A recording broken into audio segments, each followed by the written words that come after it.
c'est merde. Welcome back to Let's Play Metal Gear Solid 4. We've reached Act 2, Solid Sun, and this will be the second mission in this game. Now things are going to be quite different in this game from the earlier ones. Instead of having one or two large missions, Snake is going to be going to several different places. So here we are in a completely different map than we were in the first mission.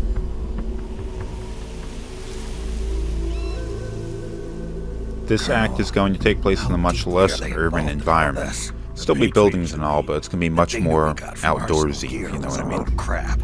12 founders who have all been dead for 100 years. Give me a break. We know they exist today. Oh, damn. If the That guinea pig just got owned. System is to control IDs. It fits in with their plans perfectly. Seizing control of the world's ID systems and then using them to manipulate the economy and information flow. For the Patriots, that's the ultimate prize. You might say the Patriots are the embodiment of the war economy. Everything that Solid has feared 5 years ago, it's all come to pass. The Patriots are trying to protect their power, their own interests, by controlling the digital flow of information. Now, with the media and global opinion under complete control, not even the UN can stand up to them. Then Liquid's insurrection is against them. Exactly. It would seem as though Liquid has taken up Big Boss's cause. An age of persistent universal warfare. A world where mercenaries are free from domination. In a sense, the Outer Heaven Big Boss envisioned is already a living reality. You mean the PMCs and their war business? Right now, Liquid is a slave to the Patriots, forced to fight their proxy wars for them. He must be dying to break free of their spell. Beneath the surface, a new Cold War is brewing between Liquid and the Patriots over who will survive. And no matter who wins, the world has no future. Until we stop Liquid and destroy the system, we'll never be free. Snake, what we call peace is an equilibrium kept in check by the war economy. Destroying the system means wiping out the information society, the end of modern civilization. Like it or not, we may have no choice but to protract the system.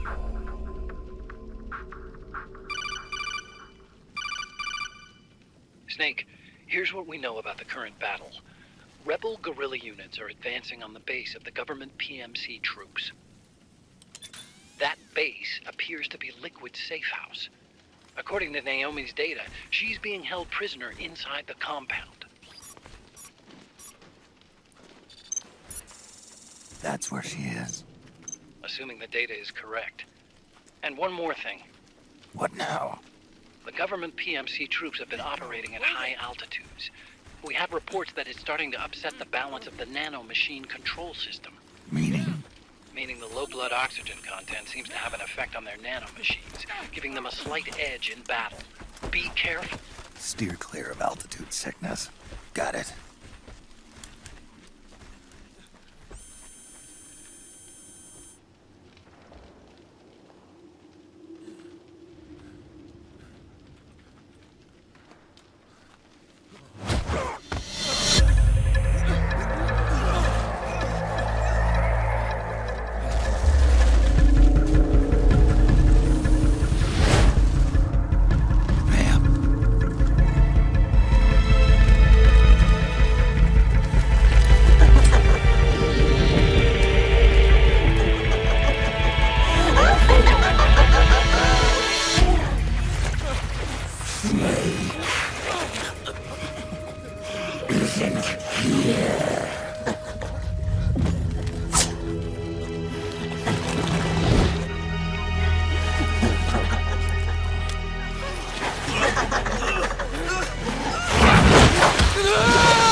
Go ahead and laugh.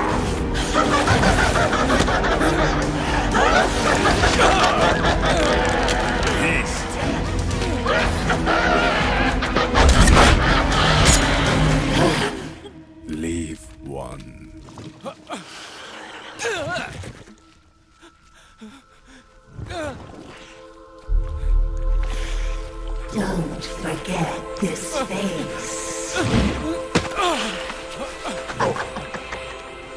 This is the face of the bastard who killed your comrades.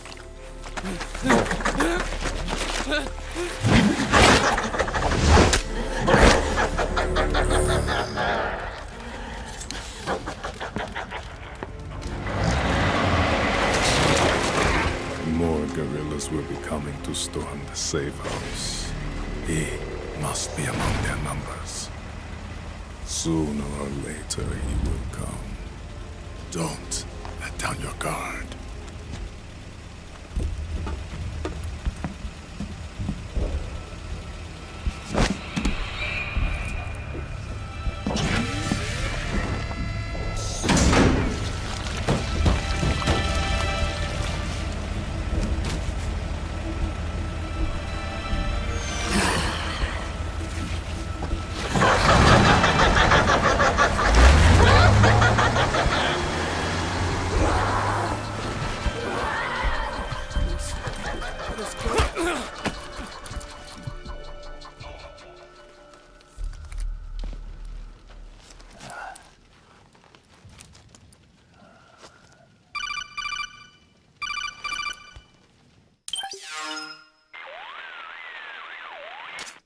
Otacon, what the hell? That was Vamp. I'm sure of it. I'll never forget that face. Those were PMC soldiers with him. Is he involved in Liquid's plan? We watched him die in Manhattan. Damn it, he won't leave us alone. Snake, could Vamp be immortal? Not a chance. This is the real world, not some fantasy game. I swear, the next time he shows up... Not now, Otacon. Right. I know. Snake, according to satellite imagery procured by Mei Ling, the facility where Naomi's being held is to the north, along a mountain road. I'm sending the location to your map. Mei Ling? What's she up to these days? Taking command of the Missouri, apparently. The Missouri? That's a World War II battleship. The museum contract in Hawaii expired some time ago. I hear it's now being used as a virtual training vessel. No kidding. Not for actual combat training, of course, but rather to get sailors used to seamanship on an analog vessel. Or so I hear. After the mess at Shadow Moses, Mei Ling kinda got put out to pasture. Even so, making captain at her age, that's pretty impressive. Rumor has it she caught the eye of some lecherous old admiral who got her promoted. She always did have a thing for older men. Maybe it's too early to retire after all. Thinking of taking a little training on an analog vessel, Snake? No. At this point, I've got no need for any more training. Fair enough. Listen, Snake. When you get there, remember, the conflict between the PMCs and the rebels has nothing to do with your mission. There's no reason for you to get involved or take sides. That said, creating some sort of impact on the battlefield could produce better conditions for sneaking. The rebels are targeting the facility being used by the PMCs as a base. This is more or less the same spot where Naomi's being held. If you aid the rebels, they might get rid of some of the PMCs and help carve a path for you to sneak in. That freak I just saw, with the tentacles, was it using the same octo-camo system as my suit? Yeah? I thought that technology was of your own design. Actually, I kinda based it on some designs Sonny snagged off the net. And the data came from? DARPA? So in other words, we're on equal ground technologically. Sorry. I guess I should have told you. And by the looks of things, they know I'm coming too. Yeah, it could be a trap. Stay sharp. Okay, we get a chance to start playing the episode now. And it's dawn right about now. And as the mission goes on, it's going to get more and more daylight. And this is going to work out sort of similar to what we had done in the previous episode, where we have an option of sort of helping one side or the other in the conflict out in order to help us get around. In this case, we have the PMCs, which is a different PMC group than the last episode. But the PMCs have a little prison camp going here, and they are holding a number of them, holding a number of the militiamen. Now, we can go and upset this situation by going and gunning down some of these dudes. I'm gonna screw it up a little bit though, because I don't know, I just messed it up. But we had seen something else. Remember Vamp? Well, there he was, doing his old evil thing that he does. Nope, geez, we gunned one of them down, and the militiamen got up, and now there's no point in being quiet, so pull out your sniper rifle and start gunning dudes down. Oh, shit. That didn't work out.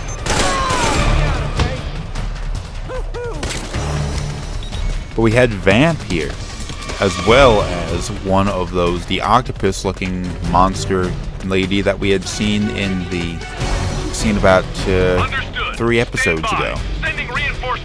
Now, at least one of them are here, as well as Vamp. Now, if you don't remember Vamp, he was a character from Metal Gear Solid 2. He was a seemingly immortal guy that went and killed Emma Emmerich.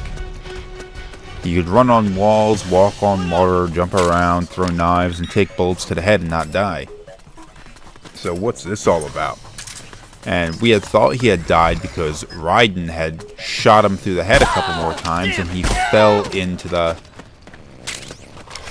water off of the big shell. Apparently he's not dead, and he's here now. Obviously Otacon, being Emma's brother, is going to want that dude to be dead. So maybe we can help him out with that. Remember the solid I can do night vision. That is a militiaman. Now, if you help these guys out, they're not going to be trying to kill you. And we've just done the start of the battle. And the battle will help us get by undetected. Doesn't really make a lot of sense to use the night vision a whole lot because it does have limited range. A lot of night vision, there are 2 different types of night vision that tend to be used with the goggles. One of them is light amplification night vision, which just sort of brightens everything up by magnifying, or not magnifying, amplifying, I guess would be the best word. Amplifying the light in there. I mean, it's a very descriptive name and a well... Oh, jeez. It's a good name. It just amplifies the light so you can see things darker. There's also this kind of night vision goggles, which is infrared light night vision goggles, which pushes off an infrared light which is beyond the visible light spectrum, and it sees that instead of normal visible light. The idea behind that is normal people can't see infrared light, and therefore it's dark. Night vision goggles brighten it up and no one else can see what you're seeing. That's why things that are a certain distance away start to fade away, because the infrared light doesn't travel that far very well. Now, if I weren't using night vision right now, and the only reason why I am using it is because it lights up the enemy characters like a friggin' fire in a desert or something.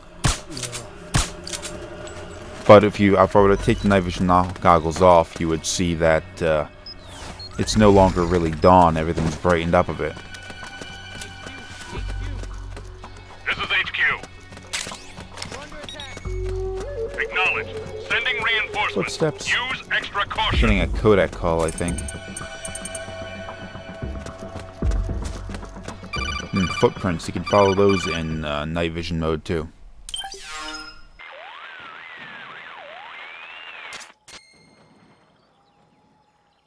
Snake, there's someone I'd like you to meet.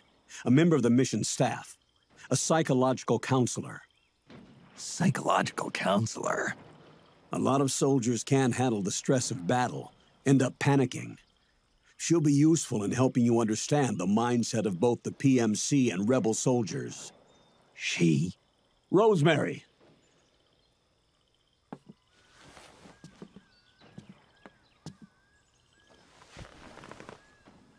Nice to meet you, Snake. This is Rosemary. She used to work as a data analyst at the Pentagon, but moved to combat support during the Big Shell incident. Yeah. She was in charge of Jack's files, wasn't she? After that, she studied psychology. And now she's a counselor with CSP, the Combat Stress Platoon. Yeah, I hear psychological counseling's the hot field these days. Increased combat efficiency and productivity, all without ever picking up a gun. I'll be acting as your personal counselor on this mission. Since the passing of the new millennium, one of the most important issues facing today's military is the mental care of its soldiers. I can also provide advice on soldier psychology from a threat assessment perspective. Contact me anytime. I'll be standing by here at home with Roy, but I'm on a different circuit. The frequency is 147.79. Her advice will have a positive effect on your psych gauge. Survival on the battlefield depends on your psychological well-being. Lose your cool and your body stops doing what you tell it to. Even a veteran soldier like you. I know. Mind, body, technique. Some things haven't changed with time. When your psyche is running low, ask her for advice. It'll help keep you in peak condition and focused on the mission. By the way, Colonel, isn't that your house? Well, yes. Then the woman you married, the one that Meryl was talking about. Is Rosemary, yes. Didn't I tell you before? News to me. What about Jack? Jack? Jack, from Foxhound. Codename Ryden. I seem to remember him being engaged to Rose. Oh. We lost all trace of him. Jack's gone. I used to work with the guy. He saved Sonny from the Patriots. He disappeared soon after that. What about you? Jack disappeared and you just moved in on Rose? I was consoling her over her loss, and one thing just led to another. She's young enough to be your daughter. Yeah, lucky me, huh? Now I see why Meryl was so disgusted. Meryl said something about me. Yeah, I believe her words were, "I'll never forgive that womanizing piece of shit." I see. Colonel, you knew she was our informant in the Middle East, didn't you? Was it you who put her up to it? Yes. I used my connections in the Army to get Meryl the job. You wanted your daughter someplace where you could keep an eye on her. Look, everybody involved in the incident at Shadow Moses either lost their job and status, or in the case of Meryl and Mei Ling, got brushed aside. Meryl wanted to make a comeback, a difference. We can't all be as strong as you, Snake. Some of us can't bear living like pariahs. Since Shadow Moses, I've been branded a criminal. I think of it as my own small way of making it up to my daughter. My own flesh and blood. In any case, call Rosemary if you ever need advice.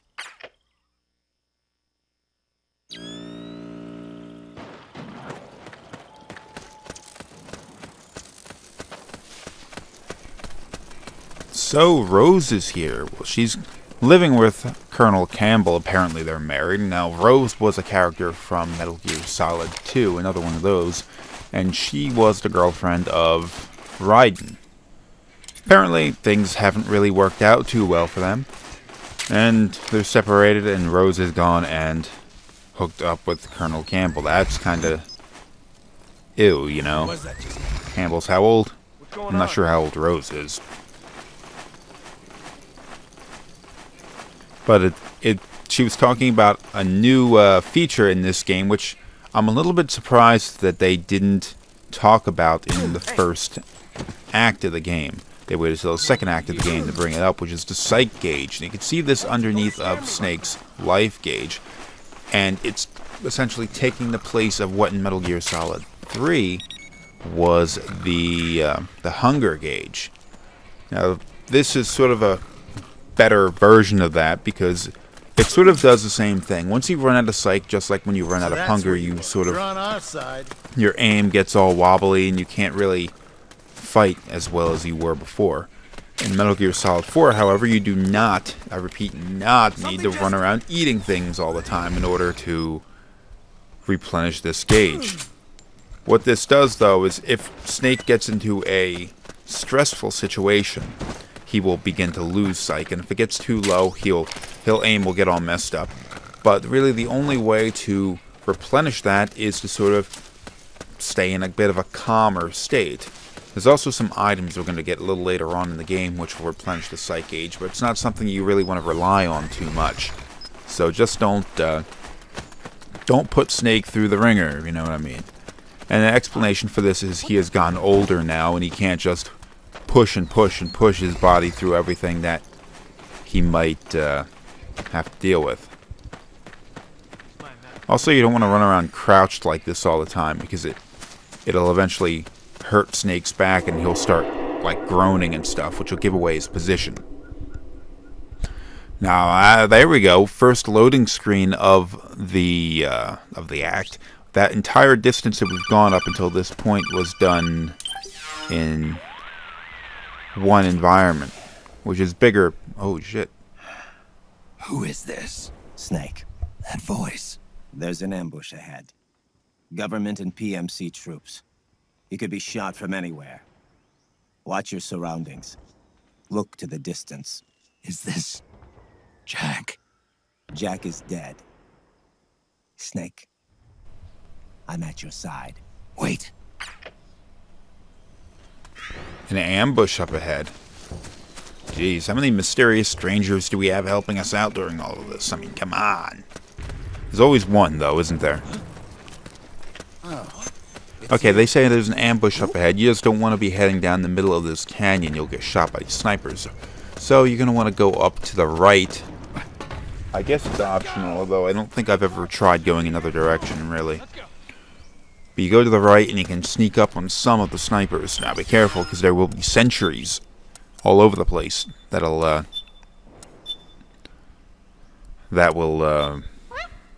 be on the guard for you. I'm gonna go get a suppressor for this. What do I have here? This is the M14 EBR. Is that what that says? Well, this is a variation of the M14 battle rifle, which saw limited use during, I guess, the Korean War, was it? It was the last battle rifle that the United States had standard issue. After that, they started using like the M16 as an assault rifle. But it still it made a decent sniper rifle, even though it's a semi-automatic instead of bolt-action weapon. Even though I don't really care about saving these guys' lives any, I'm going to go and use the Mark II pistol, the tranquilizer gun, in order to take them down a bit often, because this, unlike in Metal Gear Solid 3, the suppressor never wears out, so I can keep using that silently as I want, as opposed to, say, the operator I'm using right now, which will, its suppressor will eventually wear out.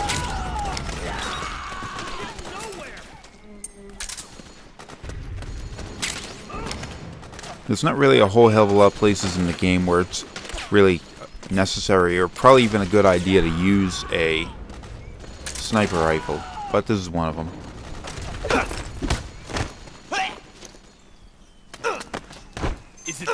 Oops, let him go.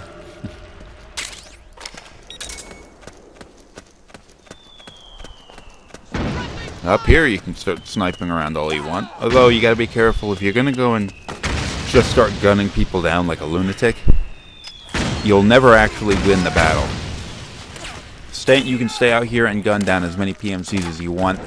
The militia troops will never take the base, at least until later. So you could sit here and shoot all day, and the only thing you'll get as a result of it is the voice of Liquid Snake entering your head, telling you that you enjoy the killing, just like you did in Metal Gear Solid. I think it also might give you a hit to your psych gauge. But if you feel like playing around, there's a mortar here that you can use to blow shit up.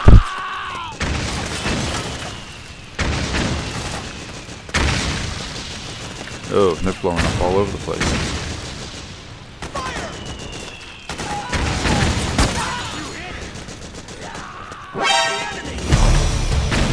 Just creep across the road. I don't really even need to be killing these guys. But once you get inside this little compound here, you gotta start to be careful though, because the guys will be coming out from a couple different directions. This is really if you don't want to get seen. Oh shit! Screwed that up, didn't I? That was weird. It is entirely possible in this game for you to run around like a lunatic and just gun people down. What was I doing here? I might have been waiting for the evasion meter to run down.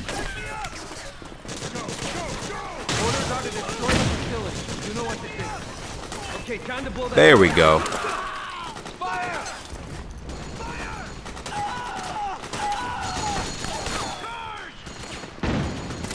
Now there's a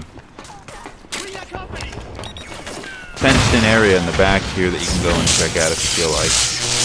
Although I don't really think it's necessary for you to be wandering around inside this building. But once you reach this point, looks like the militia troops have made their way in here. And something we can do here, this is pretty awesome, I think. Although I don't think it's terribly a good idea, realistically, to do this.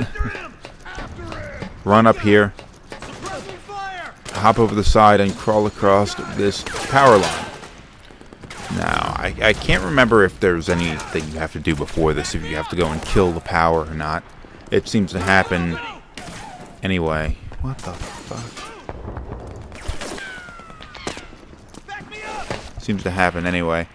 I had a kind of a pop-up screen. The user account control thing on my Windows system popped up. Also, we get the Stinger missiles. These are common in the Metal Gear games. Metal Gear Solid, Solid 2, and now Solid 4 have used the Stinger missiles, and it's an anti-aircraft, man-portable anti-aircraft thing. Surface-to-air missile, there we go. And, get to use that later on, hopefully. Everyone likes shooting down aircraft. But we're actually reaching a milestone pretty soon, so I'm gonna go and bring this episode to a close now, even though it doesn't really seem like we've reached anything. So, thanks for watching. Come back for the next episode. And, well, that truck looks funny. We'll go